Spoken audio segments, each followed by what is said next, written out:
السلام علیکم ورحمۃ اللہ وبرکاتہ۔ ابھی ابھی میں مفتی راشد محمود صاحب کی میں ایک ویڈیو دیکھ کے ہٹا ہوں، جس میں وہ علی بھائی کی یہ جو آن لائن ڈبیٹ کا ہے مفتی طارق مسعود صاحب کو، اس کے اوپر اعتراض اٹھا رہے ہیں، اور بیچ میں ساتھ میں وہ تائید بھی کر رہے ہیں علی بھائی کی اس بات کی جو علی بھائی کے اوپر الزام لگایا گیا گستاخی کا، اس کی تائید بھی کر دیا انہوں نے ایک قسم کی کہ امام اعظم ابو حنیفہ رحمۃ اللہ کے حوالے سے اس کتاب میں، اور اس کے علاوہ علامہ الاسطوئی نیسابوری المتوفہ 432 ہجری کی کتاب الاعتقاد، کتاب الاعتقاد، اس کے صفحہ نمبر 191 پہ اور دیگر کتب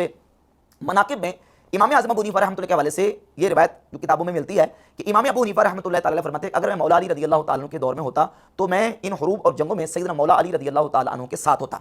تو یہ بات بالکل ایک کامن بات ہے، جب ہم تمام جنگوں میں، تمام حروب میں مولا علی رضی اللہ تعالیٰ عنہ کو حق پر سمجھتے ہیں، ان کو مصیب سمجھتے ہیں،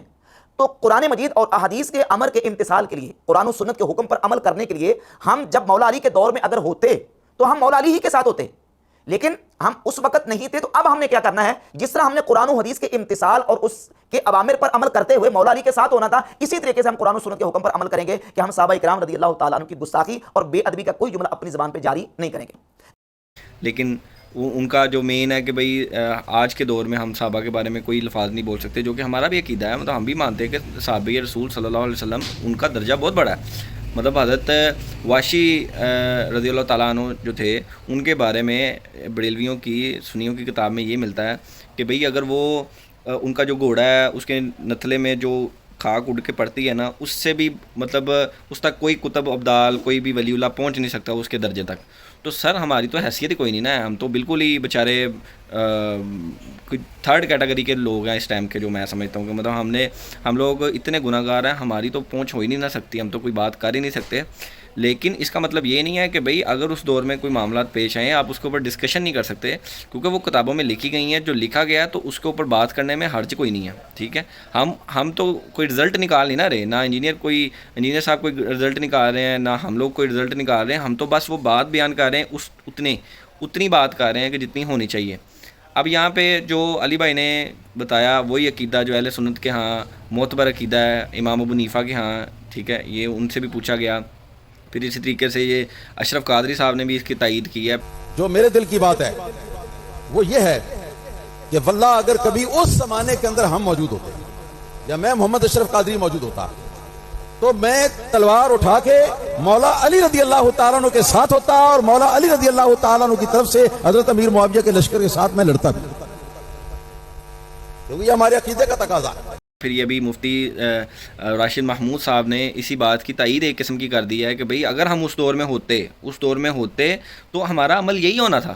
ٹھیک ہے، کہ مطلب ہم حضرت علی کے ساتھ ہوتے، ہم حضرت علی کی بیعت کرتے، حضرت علی کے ساتھ کھڑے ہوتے، حضرت علی جو حکم دیتے ہم اس کو فالو کرتے۔ اب یہ کہہ رہے ہیں کہ بات تو اس دور کی ہو رہی ہے، یہ تو ایک محاورتاً بات ہے کہ اس دور میں ہے، اور آج کے دور میں ہم کیا کر سکتے ہیں؟ آج کے دور میں ہم مطلب جو کتابوں میں لکھا ہوا ہے، جو اس کے اوپر ڈسکشن ہو چکی ہیں، ہم اس کی بات کریں، ہاتھ پہ ہاتھ رکھ کے بیٹھ جائیں، اور جو ناسبی قسم کے لوگ ہیں وہ آتے ہیں کہ مطلب وہ حقیقت نہیں بیان کرتے، ہمیں صحیح طریقے سے بتاتے نہیں، حدیث کچھ اور بتا رہی ہوتی ہے اور یہ لوگ جو ان سے نا وہ کچھ اور بتا رہے ہوتے ہیں۔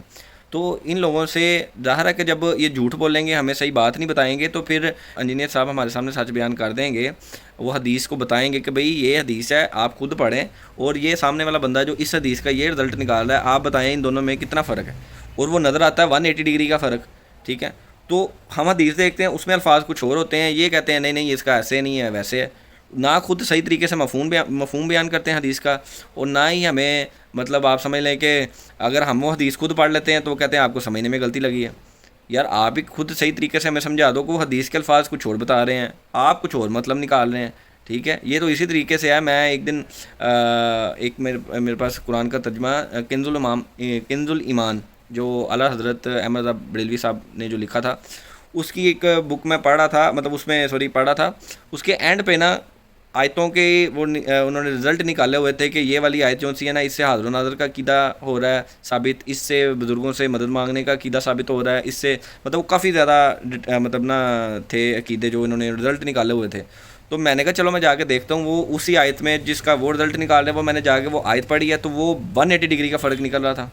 صحیح ہے، مطلب آیت کچھ اور بیان کر رہی ہے، وہ عقیدہ کچھ اور نکلا ہوا ہے۔ تو اسی طریقے سے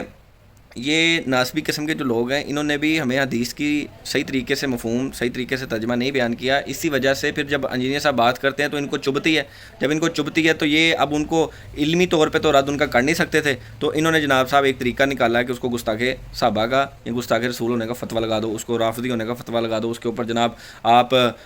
قادیانی ہونے کا فتویٰ لگا دو. تو یہ تو سب سے آسان ہے, سب سے سستا ہے, بکتا ہے, بہت سستا ہے. سب سے سستا سودا یہ ہے کہ آپ کسی کے اوپر گستاخ رسول کا گستاخ صحابہ ہونے کا فتویٰ لگا دو اور معاملات جو ان سے نا وہ بس آپ اپنی طرف سے بڑی ہو گئے ہیں, وہ بندہ جو ان سے نا آگے اب خود ہی بھگتے گا, اپنی ساری زندگی بھگتنی پڑے گی اس کو. یہاں پہ کوئی سوچتا نہیں ہے یار اس نے گستاخی کی کیا ہے, کیا بات کی ہے, کیا ہوا ہے,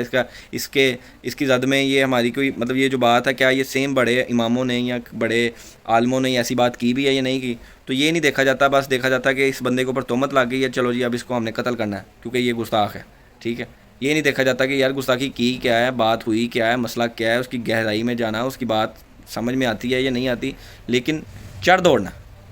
تو یہی مولویوں کا بلکہ فولویوں کا مقصد ہوتا ہے. تو ان سے بچ کے رہیں جتنا بچ سکتے ہیں, یہ آپ کو دنیا میں بھی تباہ کر دیں گے اور آپ کی آخرت بھی تباہ کر دیں گے. جزاک اللہ خیرہ و احسن الجزا. تو جان بوجھ کے اس طرح کی چیزوں کو پکڑنا. اور اس میں نے ایک جملہ بولا کہ اگر ہم مولا علی علیہ السلام کے زمانے میں ہوتے تو ان کے حق میں ہم مخالفین کے خلاف تلوار اٹھا لیتے. امام بخاری سے یہ پوچھا جانا تھا کہ تم نے حدیث مار لکھی ہے یا نہیں لکھی, اسی لیے انہوں نے لکھی ہے نا. یہ تو امام بخاری سے پوچھو کہ حدیث مار کیوں لکھی, کہ حضرت صاحب آپ سے پوچھا جانا تھا کہ آپ نے حضور کی حدیث لکھی ہے کہ نہیں, اس لیے آپ نے ڈر کے لکھ دی. یقیناً پوچھا جانا تھا اسی لیے لکھی. تو ہم تو بیان کر رہے ہیں, ہم تو ڈاکی ہیں, اور امام بخاری تو شاہی کوئی نہیں, یہ تو رسول اللہ کا فرمان ہے. میرے خیال میں جو حدیث مار سے بھاگتے ہیں نا وہ اپنے ایمان کی فکر کریں, وہ رسول اللہ پر تہمت لگا رہے ہیں. رسول اللہ سے بڑھ کر کوئی نہیں تھا اپنے صحابہ کا دفاع کرنے والا. اگر اللہ کے نبی یہ لحاظ نہیں کر رہے تو سرکار میں تو کہتا ہوں اہل صفین قبروں سے نکل آئے نا, اور وہ آ کے کہیں حدیث مار بیان نہ کرو.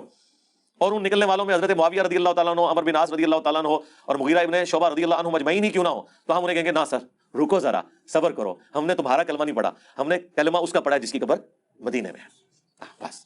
تو تواڈے مولویوں نے 20 لاکھ سانوں کی تنگ کرن گے, تسی جنہاں دا دفاع کر رہے ہو بھی باہر نکلنا سی, انہوں نے بھی گل مننی. اور اس سے بڑھ کر ہم انہیں ساتھ یہ بھی کہیں گے کہ حضرت ہماری قسمت اچھی ہے کہ ہم آپ کے زمانے میں نہیں, ورنہ آپ کے اوپر تلوار ہم سونت لیتے مولا علی کے حق میں. اور آپ کی قسمت اچھی ہے کہ آپ ہم سے بچ گئے, لیکن اب ہم اپنی زبان تو کم از کم کھولیں گے. اس زمانے میں تو ہم نے تلوار بھی اٹھا لینی تھی, تو اب آپ تلوار سے بچ گئے لیکن زبان سے نہیں بچیں گے, اس لیے کہ رسول اللہ نے فرمایا. رسول اللہ سے ٹکر نہیں, وہ مولانا صاحب علی گل کہ نبی نے ٹکر لے لوں میں, نہیں یہ نہیں ہو سکتا.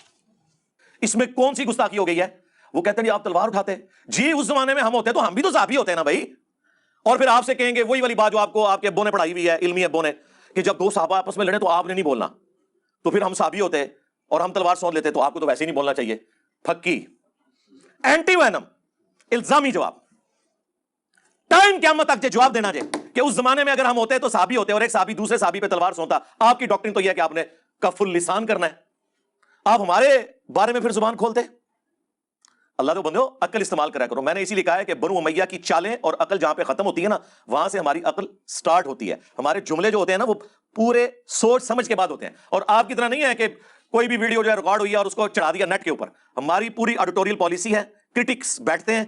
ایک ایک ویڈیو کو وہ دیکھتے ہیں, اس کے بعد ہم کٹنگ کے بعد ویڈیو کو اپلوڈ کرتے ہیں, اور جو کچھ ہم چڑھاتے ہیں اس کی پوری ذمہ داری لیتے ہیں قرآن و سنت کے دلائل کی روشنی میں. رہ گیا آپ کا دل نہ مانے تو میرے بھائی وہ ہر بندے کا اپنا دل ہے. بریلوی کہتے ہیں ہمارا دل نہیں مانتا کہ آپ ہر ویڈیو میں کہیں قل انما انا بشر مثلکم, آپ رسول اللہ کے فضائل بیان کیا کریں. اس وقت وہابیوں کو کتنی تکلیف ہوتی ہے نا. تو اسی طریقے سے اگر آپ کو یہ آیت بیان کرنے سے جب بریلوی روکتے ہیں تو آپ کو تکلیف ہوتی ہے. ہم جب بخاری کی حدیث بیان کریں 2812, یہ وہابیت بالخصوص یعنی دیوبندیت اور اہل حدیث ٹاپ آف لسٹ, اور بریلویت بالعموم, ان کے فرقے کے تابوت میں آخری کیل ان کی قبر پہ لگا ہوا کتبہ ہے 2812. اب کچھ نہ لکھا کریں, جہاں کوئی یہ کوئی بغض اہل بیت دکھا رہے ہو نیچے جا کے لکھ دیا کریں صحیح بخاری 2812 اور 447, اور مسلم میں بھی موجود ہے 7320 اور 7322. یہ لکھ دیا کریں قتل عمار والی حدیث, تو انشاءاللہ تعالی یہ وہیں پہ خاموش ہو جائیں گے. کہ مرنے سے پہلے اے مسلمان کر لے اس پہ غور, کتابوں کا خدا اور ہے بابوں کا خدا